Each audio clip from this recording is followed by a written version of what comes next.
Hello friends, आज का legal dictation 80 word पर मिनट की गति से बोला जाएगा। सो चलिए दोस्तों, डिक्टेशन स्टार्ट होगा 5 सेकेंड बाद। स्टार्ट।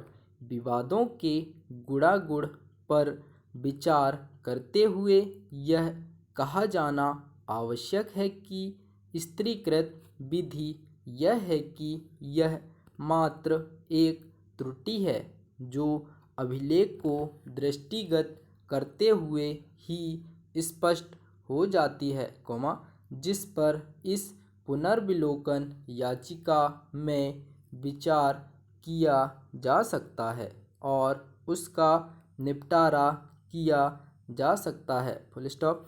किसी आदेश के पुनर्विलोकन की परिधि अत्यंत सीमित होती है और इस आदेश पर उस मामले में जिसको पहले ही निर्णीत किया जा चुका है, पर पुनः बहस के लिए कोई फोरम उपबंधित नहीं किया जा सकता। Full stop. पुनर्विलोकन को न्यायालय के विचार राय को परिवर्तित करने के लिए एक औजार के रूप में प्रयोग नहीं किया जा सकता। Full stop. माननीय न्यायमूर्ति कृष्ण अय्यर ने बहुमत द्वारा व्यक्त किए गए मत के साथ सहमति व्यक्त करते हुए अपना मत निम्नलिखित शब्दों में व्यक्त की। पुनर्विलोकन का अभिभाग, जब तक कि प्रथम न्यायिक मत को स्पष्टतया तोड़ा मरोड़ा नहीं गया है, वह उसी प्रकार से है जैसे कि किसी बालक द्वारा चंद्रमा की इच्छा करना, किसी व्यक्ति द्वारा कमियों की खोज करना और उसके आधार पर परिणाम को पलटने की इप्सा करना। Full stop. किसी काउंसिल की राय में पुनर्विलोकन दोबारा अधिनिर्णय को ठीक नहीं कर सकता। Full stop. अतः जो विधि अधिकथित की गई है उसी का अवलंब लिया जाता है।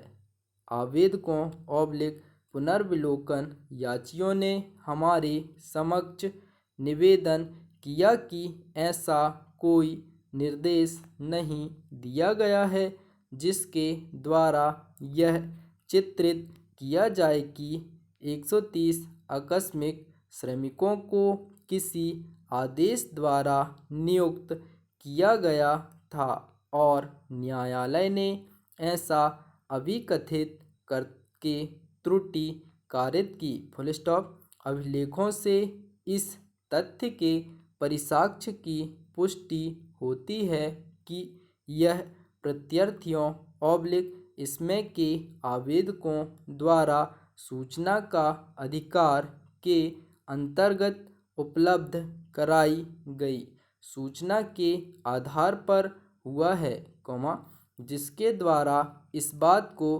प्रकटतः स्पष्ट किया गया है कि 130 व्यक्तियों को आकस्मिक श्रमिकों के रूप में नियुक्त किया गया। Full stop.